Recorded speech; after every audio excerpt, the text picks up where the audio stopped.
Pandemonium Reigns. Congratulations, people. You've made it. Week 1 of the college football season is here. I know. Florida State and Georgia Tech have played already, and they've created quite the buzz. Pun intended. See what I did there? Quite the buzz of conversation. Can Florida State bounce back? Reigns. What can Tech do? But man, that was week 0. This is week 1. We now have a slate. Now, don't get me wrong. SMU, Nevada provided. Montana State provided. But it's time for the big boys to enter the ring. It's time to go, baby. We've made it, dude. It's here. Yeah, and check this out, Michael Walker. It's year 3 of Pandemonium Reigns. Mm-hmm. Yes, it is. What is time? What is this? I don't know. What is this? What even is this, dude? What even is this? Hey, before we get into this weekend slate, I want to say that this episode is brought to you by North Forsyth Training and Fitness. If you see it on YouTube, I'm rocking the shirt right now, located 4015 Browns Bridge Road. This would be the point in time where I tell you about all the class times and whatnot. They still have those, but you know what? They now got 24/7 access. Information on how to contact these guys is on your screen in this moment. If you're listening to us on podcast, it'll be in the description of this content. If you're looking for a gym and you're in this area, come work out with me. Just do it. Just come work out with me. Appreciate North Forsyth Training Fitness so much for continuing to be a sponsor of the show. All right, man.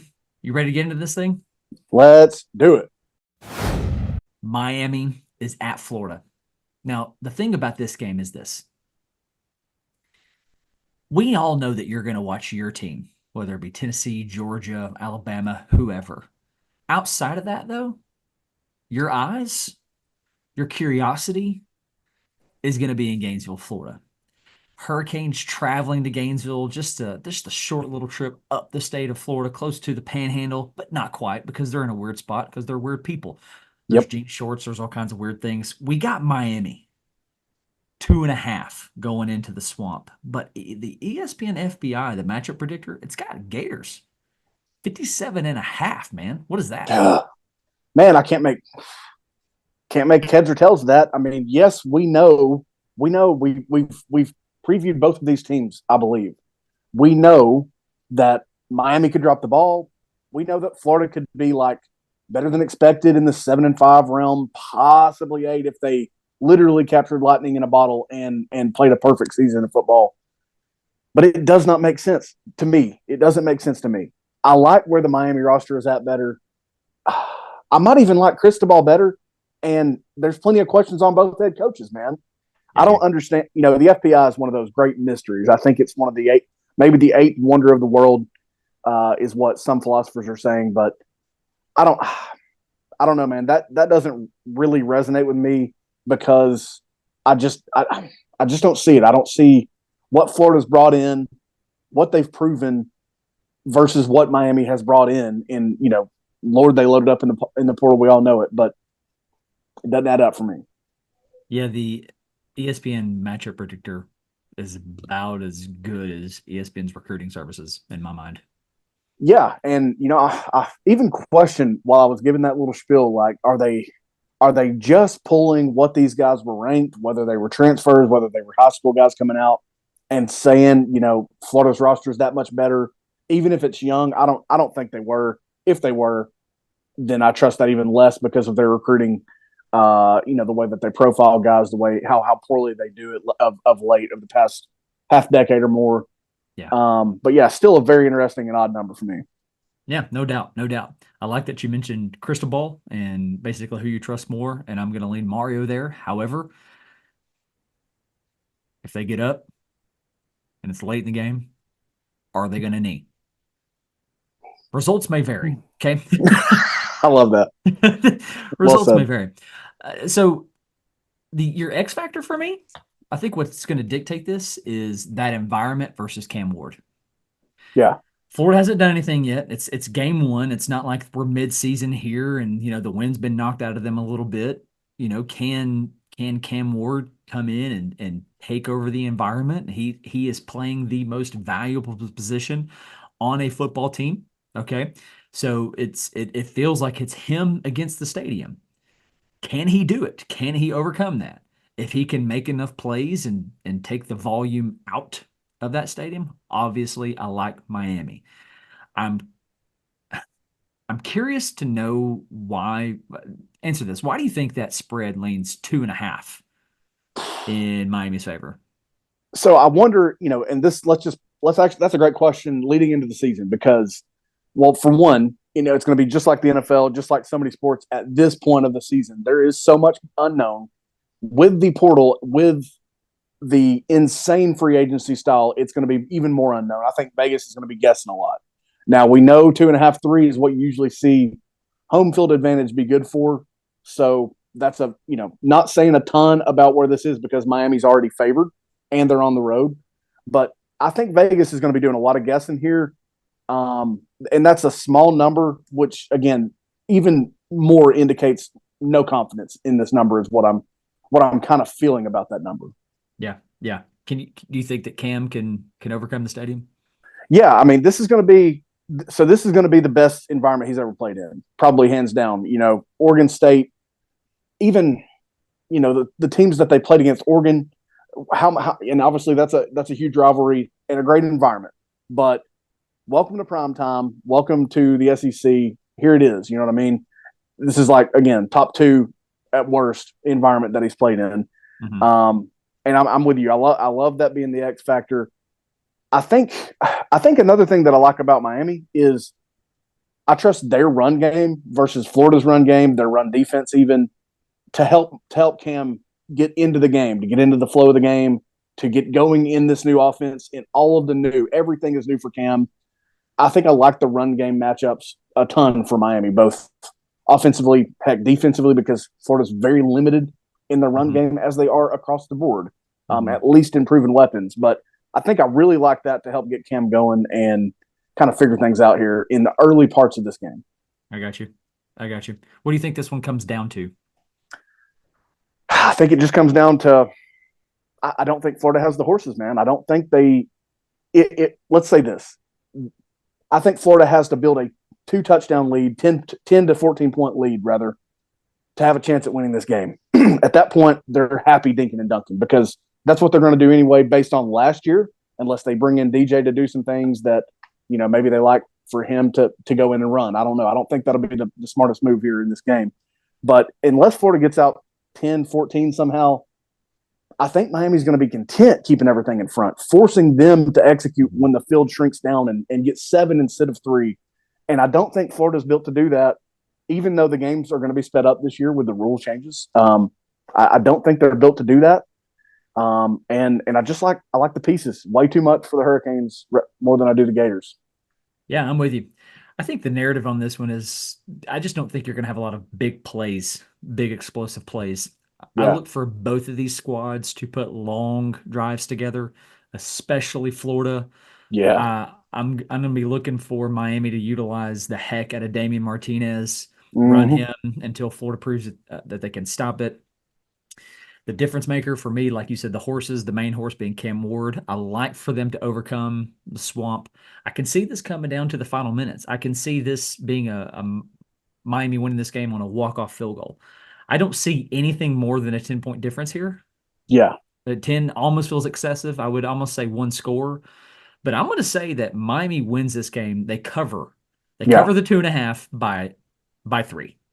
Just a single field goal. Yeah. Yeah, I like that. I think they might, I'm with you. They win by 7 or less. I'll actually go. They win by 7 or less, but they're covering the 2.5. They're gonna win it, and I think it might even look like they flex late because Florida just stubs their toe up against that defense, cannot get it down the field to respond or to take the lead back, what have you. Miami wins this game. They cover doing it. Yes. I want to end this segment by saying this.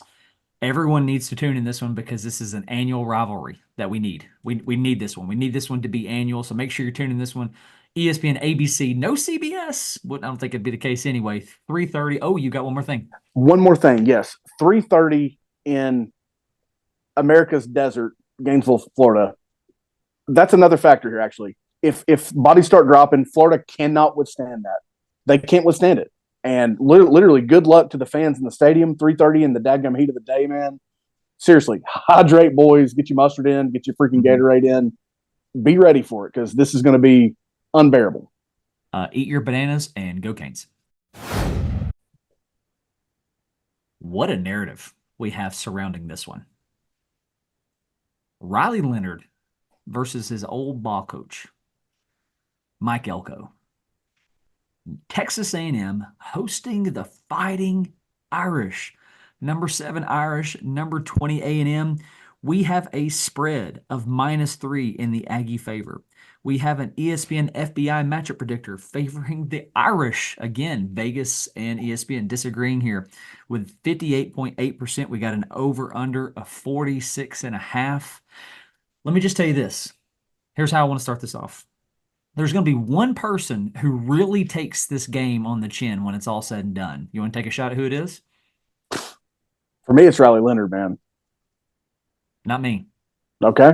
It's Jimbo Fisher who takes it on the chin when it's all said and done, because whether Elko wins or loses this game, listen, the cupboard's not empty. Fisher stocked it. And Elko's got all the same ingredients. Elko's just going to be like, here's how you make this recipe, my dude. You're right. Everybody's going to be pointing and laughing. Even if it's an Aggie loss, pointing. Jimbo Fisher should be trending on Twitter come Saturday night. That's a great call, actually. Yeah, he should. So what do you like here? What's the X factor? What's the difference? Where does it lean? Do you like the spread? Do you like the over-under? Talk to me. Man, my favorite matchup, well, if you're a football nerd like I tend to be at times, I think your favorite matchup should be Texas A&M defensive front 7, Notre Dame offensive front, their line. Now they're without their best left tackle. They're going to put in a talented true freshman, I believe is what I'm hearing. But that should be a war, because not only did Texas A&M have some of those freaks, they lost Walter Nolan. Well, they added Nick Scourton from Purdue.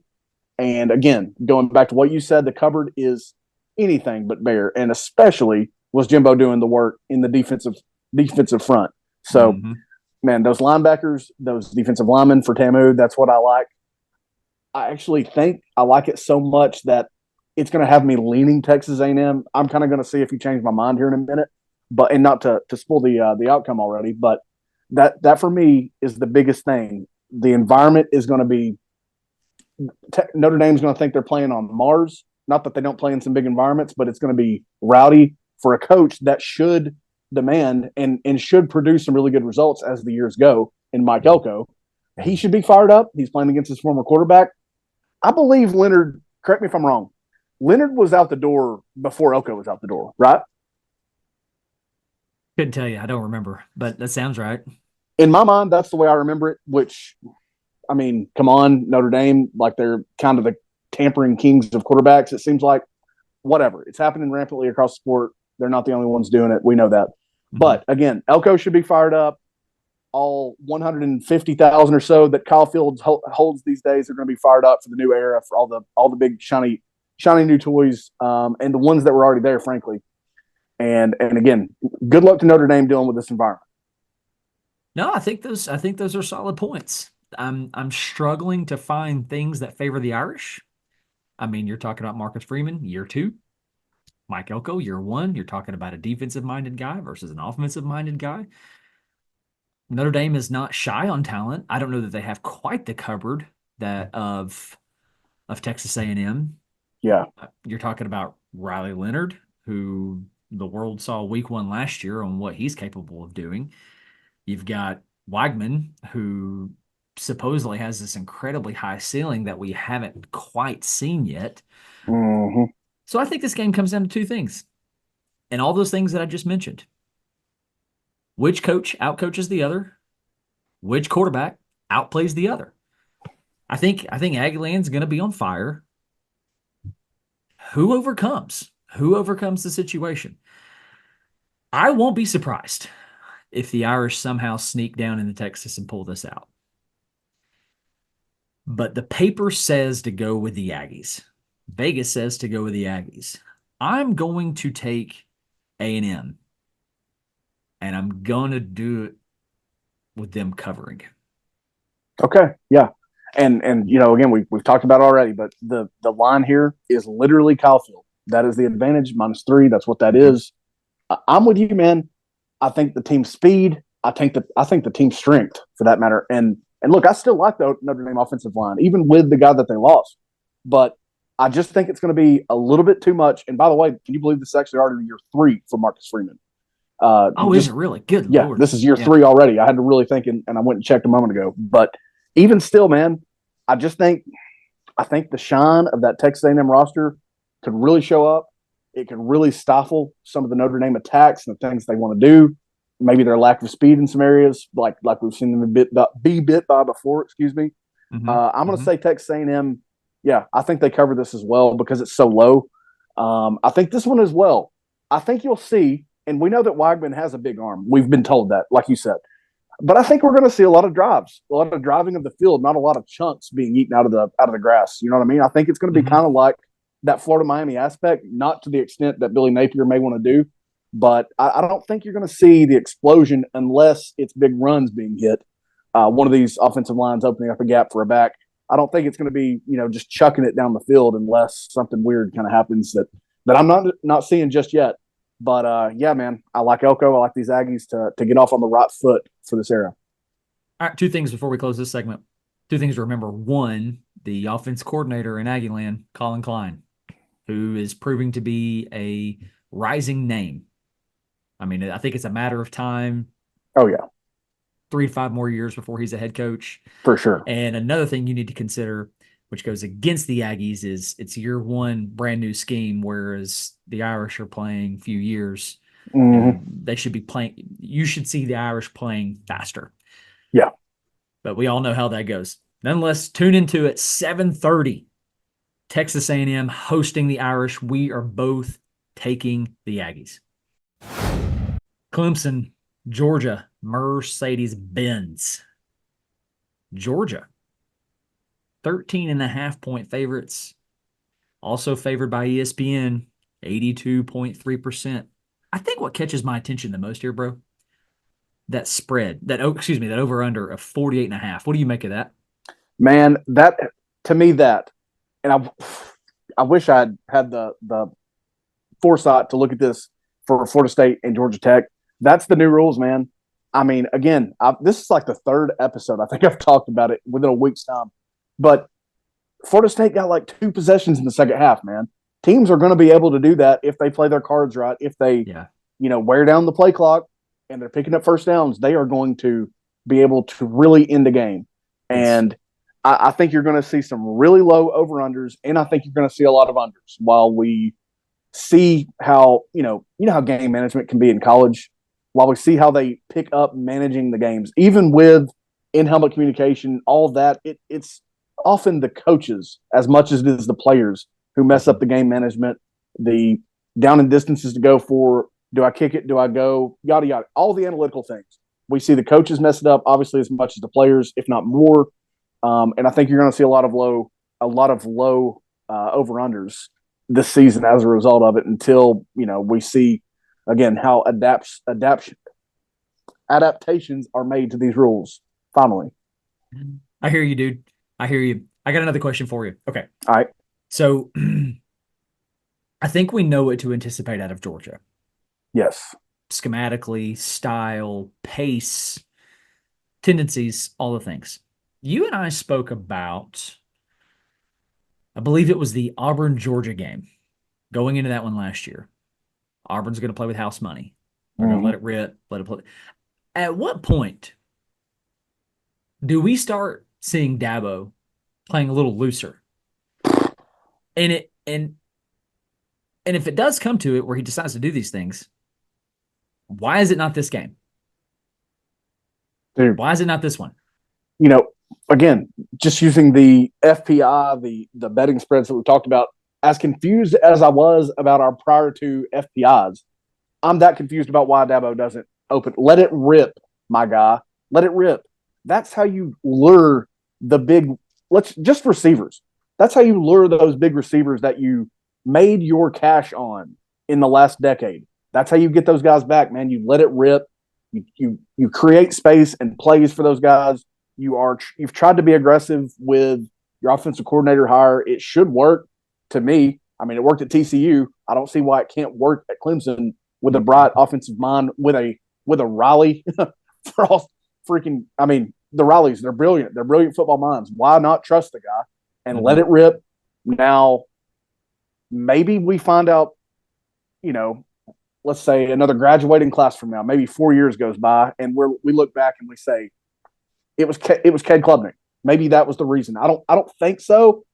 I really think he could be a gunslinger and move the ball down the field and be an accurate passer. Be all those things, man. He's tough. He's gritty. He's a gamer, I think. But we don't see it on the field yet. So it's got to be Dabo to me. And it's just got to be stubbornness. And I don't know what else because, I mean, they weren't closed-minded when they had Deshaun Watson, when they had Trevor Lawrence and those guys out there doing the thing, man. They weren't closed-minded and we're going to beat you in a cloud of dust, 3 yards of cloud of dust in the phone booth. And, they were fun, man. They were moving the ball around. They had really great quarterbacks, obviously, and great receivers for them to throw to. But when, do you think you're going to get those guys back to Clemson, South Carolina, doing this crap? Oh, I know. No, I'm with you. And I think if he would just be a little more open-minded about the portal, he'd be surprised of the interest he would gain. But that's not the conversation. So I don't want to dangle there too long. Let me ask you this: who needs this one more? Because in my mind, who needs it more is Clemson, and Dabo Swinney needs it more.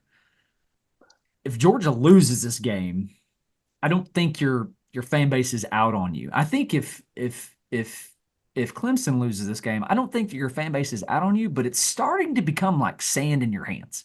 Yes.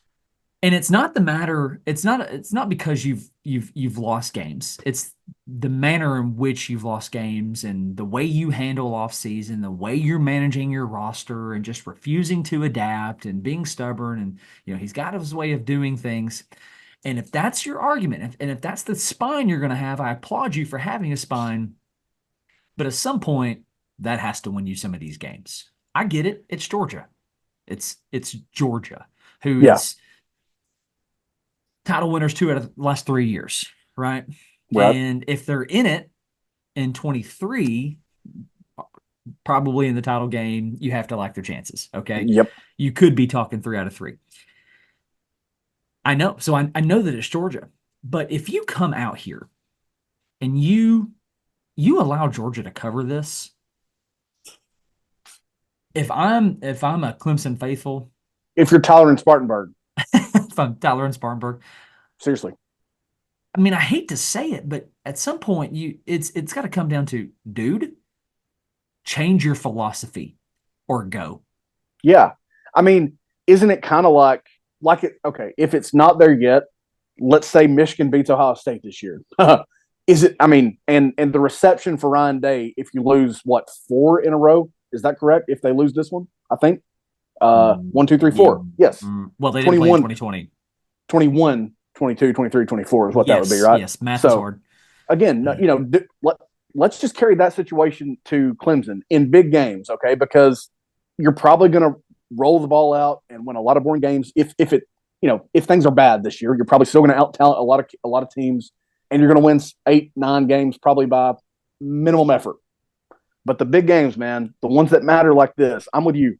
I think Clemson needs it more because I already don't like their response from any loss to this game, unless it's like we just got, the most unlucky break. Georgia kicks a 60-yard field goal to win it at the buzzer. Mm-hmm. Any other scenario, I don't like Clemson's bounce back to a loss here, whereas I know, dude, I already know what Kirby's saying and how bad the ear holes are bleeding of those players if they lose this game under any circumstances. Because they've got the talent, they've got the speed, they've got the coaching at this point, I think. So I don't like Clemson's bounce back if it doesn't go their way, especially if Georgia covers, like you mentioned a minute ago. But that, for me, that's the reason. And, frankly, knowing the way that Kirby will have his teams bounce back, they've got plenty of other chances down this schedule to prove why they're a playoff caliber team, why they're, they can go win 10, 11 games. Clemson, and they could still win, obviously, 10-plus games if they lose this one because of the opponent that it is. But look, Georgia plays Alabama. Georgia plays Texas. Georgia plays Ole Miss.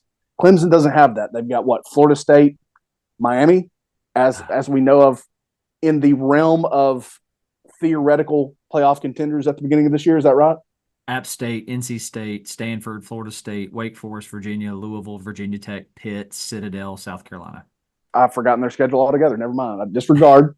They don't have the opponents on their schedule to really build much of a playoff case unless they just surprise me and win out after, again, and a potentially ugly loss if it goes that route on Saturday. Yeah. So I think this is still a heavyweight fight. I don't think Clemson has left that arena yet or that stratosphere. However, their lack of in the receiver room, I think, is going to get them beat. And I don't really think you really need to entertain any part of the conversation. I think their defense is going to be solid. I think the ground game is going to be good enough.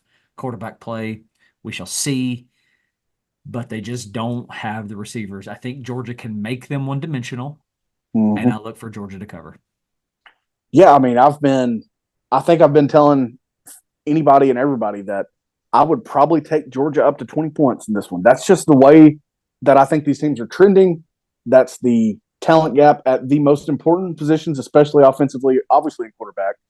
Second in receiver weapons because, well, frankly, I know how Clemson's been recruiting it, and I've seen how Georgia's been doing it on the field, and I envision them to continue. So I'm with you. I've certainly got them covering 13.5. Nothing would surprise me because I've seen what Georgia can do to a good team. I think the only win for Clemson is that Matt Luke is their offensive line coach, but that's such a minor win. That is such a minor win. You know, very few offensive line coaches carry a name like Matt Luke, Sam Pittman, yada, yada. That's such a small win if you don't have the dudes to block it, if you don't have the dudes to exploit it and take advantage of any openings, and I don't think they do. Yeah, that's basically saying that Matt Luke has prepared the offensive line to win this game, that they can march up and down the field, and I don't see that happening. You heard it here first. We're both taking Georgia, but don't be surprised if Clemson covers. The favor of God continues as you will have football. Sunday night, Trojans, Titan Bayou Bengals. Number 23 Trojans. Number 13 Bayou Bengals. 7:30 kickoff. We've got a spread of LSU -4. ESPN FBI, LSU 54.8. Over under 64.5 points will be scored apparently. Apparently they will. Maybe Vegas doesn't like many what LSU has brought to address their defensive issues other than their D coordinator who is a stud. And they're probably thinking Lincoln Riley still thinks it's a 2-phase game instead of a 3. You know, as long as you can kick your field goals, punt the football, and have an offense, you have a football team. Oh my gosh. So we're in year number 3 of Brian Kelly, which still feels like he was just hired yesterday. This is pure insanity. But it seems like he joined the Bayou Bengal family just yesterday. I call that to your attention for this reason. In year 3, when he was at Cincinnati, he went to the Sugar Bowl. In year 3, when he was at Notre Dame, he went to the national championship. Is he going to make the playoff? Year 3? There's a lot of paperwork that says no. Yeah.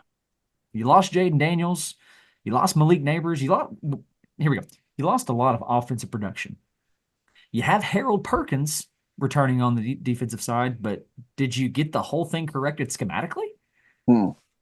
You had major issues. And now you've got this young, spunky kid for Southern Cal and the Trojans, Miller Moss. Oh my gosh, my brain. Yeah. Miller Moss had a great bowl game, looking to come in and sling the rock. Lincoln Riley will find ways to exploit you. Here's what this comes down to for me. Can LSU stop the bleeding? Because if this is a shootout, I'm taking the Trojans. 100% with you on anything that gets into the 30s. If both teams are in the 30s, I'm probably going USC. and I'm dang close to taking them outright as it is. There's been movement in this line. Like you mentioned, it's LSU by 4 right now. That's down from earlier, in this week or when lines were originally starting to leak out. LSU, man, they just how can you give a Heisman winning quarterback a defense so poor as they did last year? Because I'm a Southern man, I said poor as, but it sounded like I said porous. Either works. It was a terrible defense. You've got one headline name, and they used to be battling for DBU, man, and they used to have defensive linemen in the top 3 rounds year in, year out, and they were getting told no in the portal like it was going out of style, like it was cool to stay at your school instead of transfer. That's the way it went for them. Yeah. And again, I love who they landed in the youngster from Missouri. I love that hire. But the personnel, man, is going to be their battle that they have to deal with this year. Is there anything that says this won't be a shootout? No, I don't think there is, because we've seen Lincoln Riley do it with just about every level of quarterback, and we think that Miller Moss is a pretty good one. I do, at least, and many others do, I know. And again, having seen him do it with so many others in the past, the weapons that they still have offensively, not named Caleb Williams, because they had some pretty dangerous receivers. They've been active in the portal as well. It doesn't always work out great, once guys land there, but still they've been good at it. There's no way that this over under is not safe at all. 64.5. That's only 32, 33 apiece, man, to get over that. Yeah, no, that's a great point. And I like this one to go over. There's no way it's not a shootout. Yeah, I like this one to go over as well. And something that we failed to mention at the beginning of the segment is that this is in Allegiant Stadium, Las Vegas, Nevada. It's a much shorter flight for the Trojans than it is the Bayou Bengals. That could play into effect. We know what we get with Lincoln Riley. We know he can score points. Yep. We know that he really can't stop things on the defensive side. But, man, what LSU did last year was just atrocious. That was worse than a Southern Cal defense, so to speak. Yeah. I'm gonna take the surprising thing here, and I'm gonna go Trojans. I thought we were gonna split on that. I thought I would catch you off guard with it. You too, huh? I've talked. Well, I talked myself into this one earlier this week, man. LSU now has to regain my trust because you wasted a Heisman quarterback. Look, he was dang good last year. If you'd been in the playoff with Jaden Daniels, Malik Neighbors, and those guys with a above average defense, man, you would have been in the title hunt. And obviously, it didn't work out that way. It was atrocious the way it worked out. I'm going to trust Lincoln Riley here over Chip Kelly because I gotta see it now before I believe it for LSU. I want to close the segment by this. I'm going to ask you this question. I'll do you the favor in answering it first. We both got the Trojans, so what does LSU have to do in order to win this? I think it's a simple formula. I think it's a really simple formula. If you can only create pressure with 5 or more, you've lost. You have to do it with 4. If you can create pressure with 4, I think you're in this. I'm not saying it's a blowout by any means, but I think I give yourself a chance. You know what a Lincoln Riley offense is capable of doing. Can you disrupt it at the point of attack?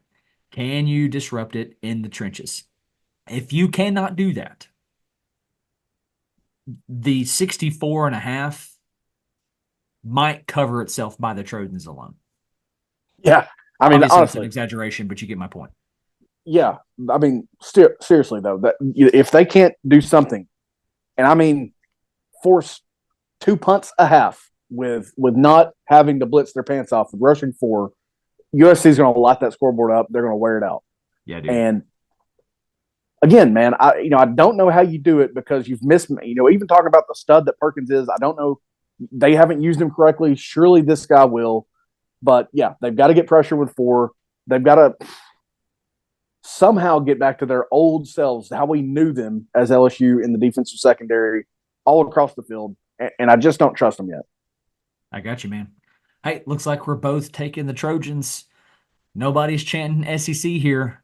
Trojans win outright. All right, before we get out of here and call this thing a day and get you guys ready for the first week of college football season, we're going to rapid fire some things here, look at some closing spreads to see if some teams can cover. So I'm going to spitball these off to you, man. Let's make them quick, and let's get excited for the weekend. Nodak State, Colorado. Nodak State covers 10 points if they don't win this outright. Okay. Colorado. Coming at you hot. At you hot. Yeah, I think they covered this. Yes, you are. Colorado, outright. UNC, Minnesota. Minnesota outright. It's a long way away from Tar Heel country, and Drake May, Chapel Hill. Good God, Drake May also a long way away from Chapel Hill. Give me Minnesota outright. I'm with you on that one. Minnesota outright. TCU, Stanford. Blah, what a ACC game. Wow, yeah, ACC Stanford obviously. Yeah, dude, TCU, man. Stanford's got a lot of building still to do. I'm with you. So TCU, Penn State, West Virginia. That should be fun. Should be fun. West Virginia needs to get a lot of work done this year. It ain't happening Saturday. Penn State covers. I'm with you. Penn State covers. For the fun of it. Virginia Tech, Vanderbilt. I'll take Vanderbilt to do absolutely nothing, to lay a 0 on the scoreboard, and to give us some hope, give us some life in week 1 for the Virginia Tech Hokies. Does South Carolina cover the 21-point spread over Old Dominion? Everything in my soul says they do not. Because I feel that's the most biased opinion that I've had all day, I'll say that they do. I'm fighting my bias. They will cover 21 points somehow this week. Beamer seems to have really slow starts on the year. Yes, he does. This seems to be his pattern. I'm just fighting against the bias behind me. No, he does not cover. Let's go. Your mouth, God's ear. Handshake. Western Kentucky, Alabama. Does Bama cover the 31.5? 31.5 is a good bit, man, for a Western Kentucky program that we've seen put up some points over the year. I'm going to say they do not cover that out the gate. And again, that's a little bit of a biased take, but I'm not hating. I just think that's a big number. I think the rules have changed, and I think everything's new for the Crimson. I don't think they cover 31.5, but they're going to look good winning this game. No, the point difference is 27, 28, or 30. That's what I'm going with. All right. Does Florida State bounce back against Boston College? Spread is 16.5. Do they win? Whew. Yes, they win. If I had to bet anything on 16.5, absolutely not. Zero confidence. They will not. They can't beat anybody by 16.5 based on what I saw the other day. So they will win this game. Don't like them to cover. Don't like them to cover. Okay. I will take a win, and I will take them not covering. Not covering. Right. Not covering. Hey, thank you guys so much for hanging out with us. We're there. We have arrived. Hopefully by the time that you are listening to this, you are on your way to work, getting ready for your last work day of the week. You've done your Kroger grocery order to have all the things ready to be delivered, because you know you're not leaving on Saturday. You better have that junk delivered. Have your pizza ordered. It's here. It's here. We've made it. Thank you guys so much for hanging out with us. Make sure you hit like and subscribe on this video on YouTube. Give us 5 stars on Apple Podcasts, Spotify. Even if you don't think we're worth 5 stars, just do it. We're middle class, okay? Do it. We love you guys. God bless. Go Vols. GBO. Pandemonium Reigns.